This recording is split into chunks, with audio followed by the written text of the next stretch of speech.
নমস্কার বন্ধুরা, গরম গরম ভাতের সাথে শিম ফুলকপির এই রেসিপিটি থাকলে আর কিন্তু কিছুই লাগে না। আমি সোমা, আর সোমার হেসেলে আবারও সবাইকে স্বাগত জানাই।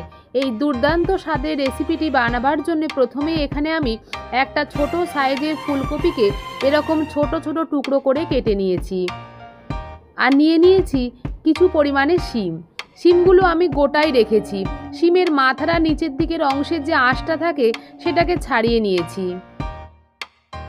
কচি কচি শিমগুলোকে আলোর কাছে ধরলেই বীজগুলো দেখতে পাবেন, আর ভেতরে কোনো পোকা আছে কি না সেটাও দেখতে পাবেন। যদি পোকা থাকে তখন শিমটাকে ফেলে দেবেন, না হলে এই গোটা শিম দিয়েই কিন্তু আমি রেসিপিটি বানাবো। আর এখানে নিয়ে নিয়েছি একটা বড় সাইজের আলু, আর আলুটাকে এই রকম লম্বা করে পাতলা করে কেটে নিয়েছি। সরাসরি চলে যাচ্ছি রান্নার দিকে। প্রথমেই কড়াইতে দিয়ে দিচ্ছি 2 to 3 টেবিল স্পুন মতো সর্ষের তেল। তেলটা পুরো কড়াইতে ছড়িয়ে নিলাম। তেল যখন ভালো মতো গরম হয়ে যাবে তখন এখানে লম্বা টুকরো করে কেটে রাখা আলুটাকে দিয়ে দিচ্ছি। বাজারে কিন্তু এই সময় প্রচুর নতুন আলু পাওয়া যাচ্ছে, তাই রেসিপিটা আমি নতুন আলু দিয়েই করেছি। আলুটাকে 2 থেকে 3 মিনিট সময় ধরে বেশ লালচে করে ভেজে নেব। গ্যাসের ফ্লেমটাকে কিন্তু অবশ্যই লো টু মিডিয়ামে রেখে আলুটাকে ভাজবো। দেখুন বন্ধুরা, আলুটা কিন্তু বেশ লালচে করেই ভাজা হয়ে গেছে। আর আলুটা যখন ভাজা হয়ে যাবে আলুটাকে আমি একটা প্লেটের মধ্যে তুলে রেখে দিচ্ছি।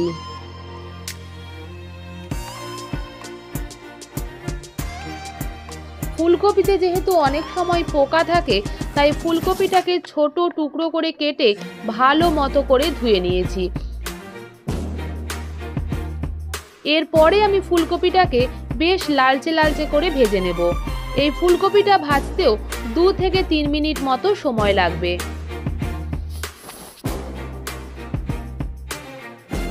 2-3 মিনিটের মধ্যে দেখুন ফুলকপিগুলোতে কিন্তু লালচে রং ধরে গেছে, তাই ফুলকপিগুলোকেও আমি একটা প্লেটে নামিয়ে রেখে দিচ্ছি।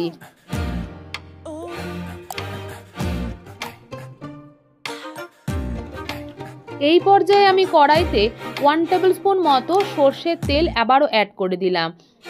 তেলটা যখন ভালো মতো গরম হয়ে যাবে তখন এখানে আমি কোচানো পেঁয়াজ দিয়ে দিচ্ছি। এখানে আমি একটা বড় সাইজের পেঁয়াজকে এই রকম ছোট ছোট করে কুচিয়ে নিয়েছি। পেঁয়াজটাকে ভালো মতো করে ভেজে লালচে রং ধরিয়ে নেব। পেঁয়াজটা ভাজতে ভাজতে তার মাঝে আমি এখানে 3টে চেরা কাঁচা লঙ্কা দিয়ে পেঁয়াজটাকে ভেজে নেব। কাঁচা লঙ্কা যদি প্রথমেই দেওয়া হয় ফ্লেভারটা কিন্তু খুব ভালো হয় আর ভীষণই টেস্টি হয়। দেখুন পেঁয়াজটা বেশ লালচে করে ভাজা হয়ে গেছে। এখন এখানে আমি আদা রসুনের পেস্টটাকে অ্যাড করে দিচ্ছি। আদা রসুনের পেস্টটাকে দেবার পরে গ্যাসের ফ্লেমটাকে মিডিয়ামে রেখে 2 মিনিট মতো নাড়াচাড়া করে নেব, যাতে আদা রসুনের কাঁচা গন্ধটা একেবারেই চলে যায়।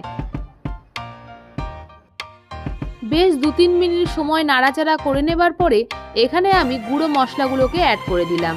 দিয়ে দিচ্ছি 1 টেবিল স্পুন মতো নুন, 1 টেবিল স্পুন মতো হলুদ, 1 টেবিল স্পুন জিরে গুঁড়ো, 1 টেবিল স্পুন কাশ্মীরি লঙ্কা গুঁড়ো।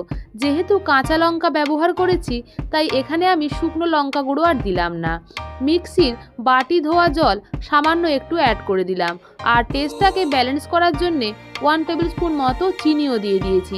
এই সমস্ত গুঁড়ো মশলাটাকে দেবার পরে আবারও বেশ কিছুটা সময় মানে 2 থেকে 3 মিনিট মতো মশলাটাকে খুব ভালো মতো কষিয়ে নেব। আর মশলাটা যত ভালো কষানো হবে রান্নার স্বাদ কিন্তু ততই ভালো হবে। আর এই রেসিপিটা যদি আপনারা একবার বাড়িতে বানান বারবার কিন্তু বানাতে ইচ্ছা করবে। মশলাটা কিন্তু ভালো মতো কষানো হয়ে গেছে। এই সময় আমি এখানে ভেজে রাখা আলু আর ফুলকপিটাকে দিয়ে দিলাম।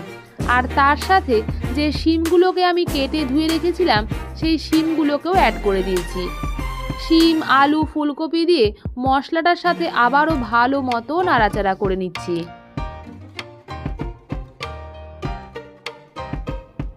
আলু শিম আর ফুলকপিকে মশলাটার সাথে বেশ 3 থেকে 4 মিনিট ভালো মতো নাড়াচাড়া করতে করতে কষিয়ে নেব। এই সময় এখানে আমি সামান্য একটু দেখুন জলও অ্যাড করে দিয়েছি। অবশ্যই কিন্তু রান্নাতে উষ্ণ জল ব্যবহার করবেন, তাতে কিন্তু রান্নার টেস্ট ভীষণই ভালো থাকে। একটু নাড়াচাড়া করার পরে গ্যাসের ফ্লেমটাকে লোতে রেখে 10 মিনিটের জন্য ঢাকা দিলাম। 10 মিনিট পরেই বন্ধুরা কড়াইয়ের ঢাকাটা খুলে দিচ্ছি। একটা খুন্তি দিয়ে দেখে নিচ্ছি আলু, শিম, ফুলকপি কিন্তু প্রয়োজন অনুসারে সেদ্ধ হয়ে গেছে। এর থেকে বেশি সেদ্ধ করলে কিন্তু ভেঙে যাবে, এতে কিন্তু গোটা গোটা ভাবটা থাকবে না, আর তাতে খেতে কিন্তু ভালোই লাগবে না।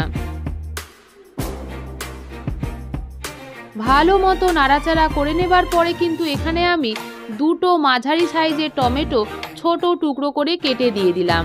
টমেটোটাকে পরে দিলে কিন্তু রান্নার টেস্টটা এক্ষেত্রে বেশ ভালো হয়।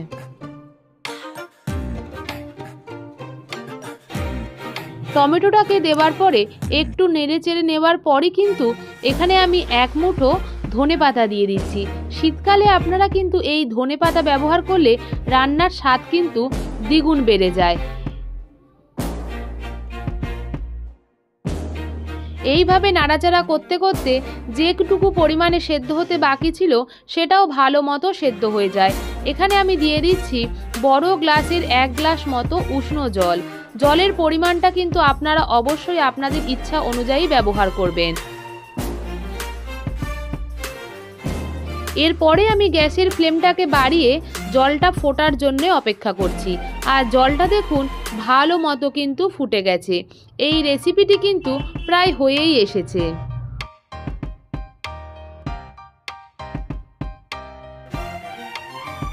এই জলটাকে আমি 2 থেকে 3 মিনিট মতো মিডিয়াম আঁচে ফুটতে দেব।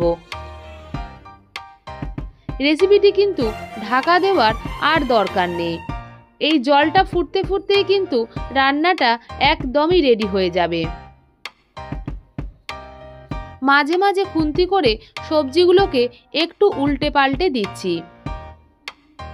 এই রেসিপিটি থাকলে 1 থালা গরম গরম ভাত কিন্তু নিমেষেই শেষ হয়ে যাবে। রেসিপিটা যখন একদমই রেডি হয়ে যাবে তখন এখানে আমি দিয়ে দিচ্ছি সামান্য একটু গরম মশলা।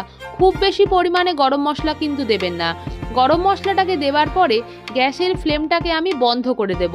খুন্তি দিয়ে সমস্ত কিছুকে একটু নাড়াচাড়া করে ঢাকা দিয়ে 2 মিনিট স্ট্যান্ডিং টাইমে রাখলেই রেডি হয়ে যাবে গরম গরম শিম, আলু, ফুলকপির দুর্দান্ত স্বাদের রেসিপি।